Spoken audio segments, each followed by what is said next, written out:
all you cool cats and kittens. It's Kaylin English here. Kidding. If you have no idea what I'm talking about, you gotta see The Tiger King.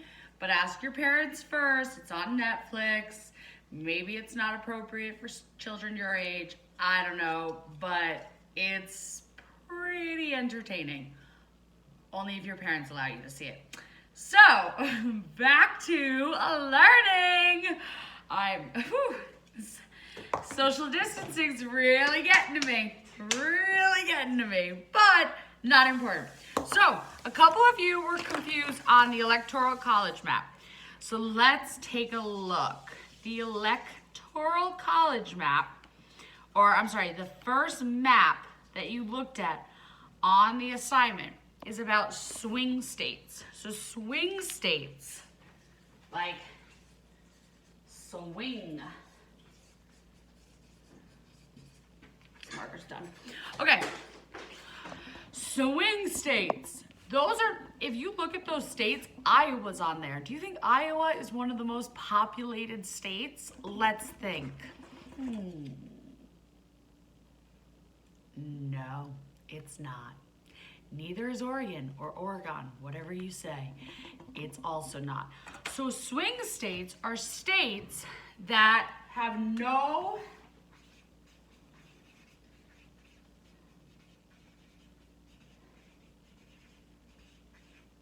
specific voting history.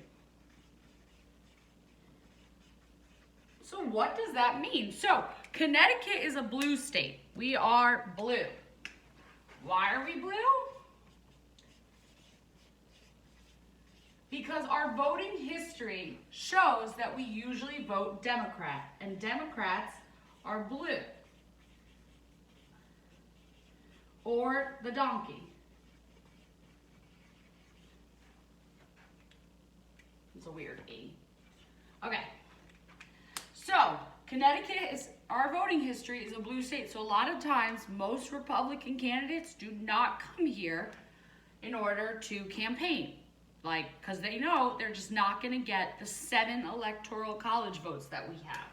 So we have 7 ECs. And if you don't get that, I'm going to go over that in a couple minutes.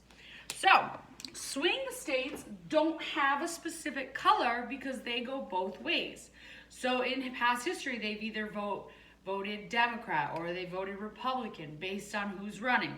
So they don't have a specific history, and that is why on that map, that's what presidential candidates are seeing. They're going to swing states because those are the most important states. They know they've already got it in the bag going to South Carolina. They know that's a red state if you're a Republican, and they know they have their votes. But they don't know if they got Iowa. They don't know if they have Pennsylvania. They don't know if they have Florida. And they don't know about the other states that are on there, Oregon, Missouri, which is MO, or California. So that's why they only see those states in the map, because it's saying they only care about the states that they haven't yet influenced. So that's what that first page is saying. Now, on my next activity that I would have loved to do in the classroom, but I couldn't. So let's say, all right, so the way you get, all right, ready? So, we have Chinese food, and we have pizza. Billy Bob wants Chinese food. And Billy Bob gets 7 votes. Katrina wants pizza, and she only has 5 votes.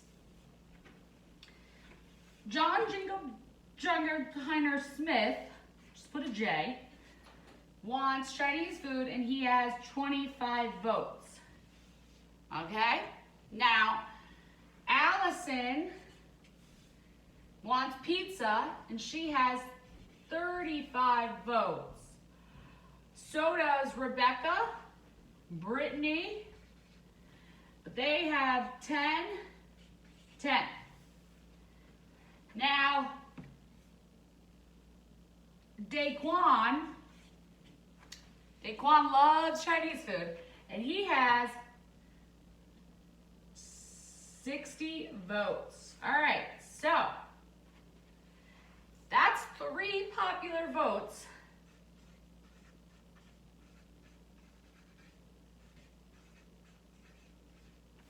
for the Chinese food. Let's add one more here. Barbara only has 3. So that's 5 popular votes.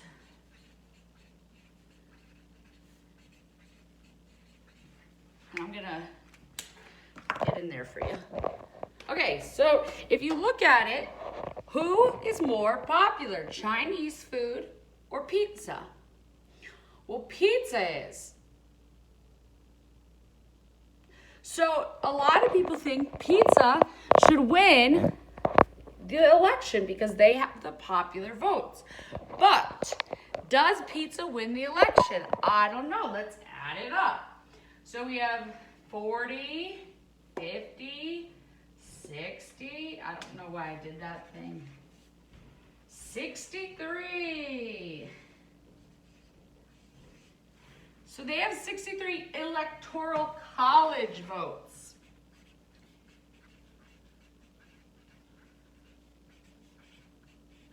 Okay, you already know right now they're going to win.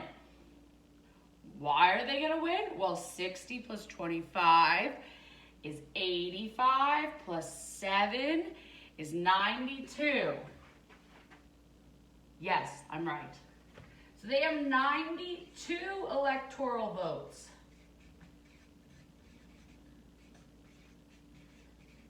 So if more people voted for pizza, then how did Chinese food win in the Electoral College?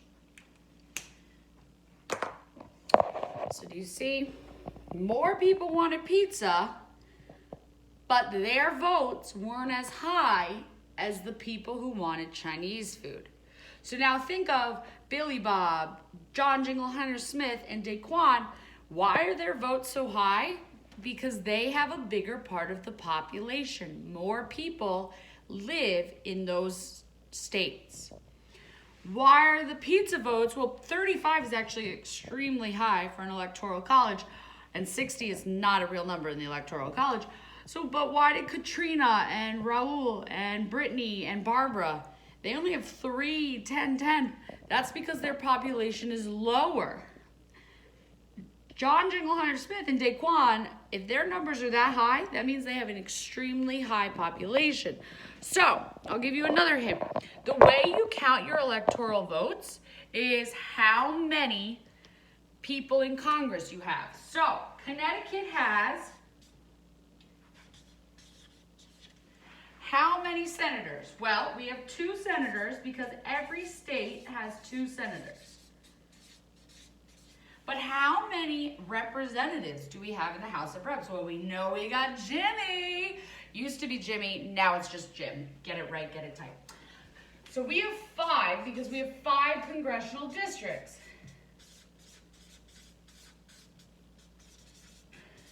So if you add 2 plus 5, my calculations conclude that that number is 7. So we have 7 electoral votes.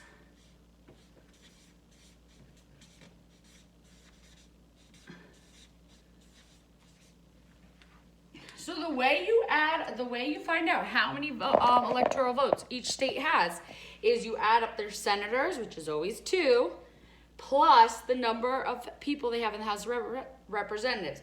So California has 2 senators, and they have 33 members in the House of Representatives. I'm so sorry, that's very wrong. California has 2 senators, and they have 53 members in the House of Representatives, hence they get 55 votes. So, another way to see this is on the last election that just happened. So, between Trump and Hillary, I'm going to show you the actual, just technical difficulties right now. Not really. Okay, so this is the actual map. So what do you see? Yeah, it looks like a lot of red, but if you look at the blue states that voted for Hillary, they also have some pretty big numbers. But in the end, a lot of times these presidential candidates, they don't really care so much about the Nebraskas, South Dakotas, North Dakotas, Montanas. That means those states have less or only 600,000 people, because for every 600,000 people, if you read that packet correctly from a couple weeks ago, that's how many people you have, what's it called? Per a congressional district. So, Miss Clinton was able to get Washington, Oregon, California, Nevada, New Mexico, Colorado, Illinois. What is them in? Michigan. No, I'm so sorry. Minnesota.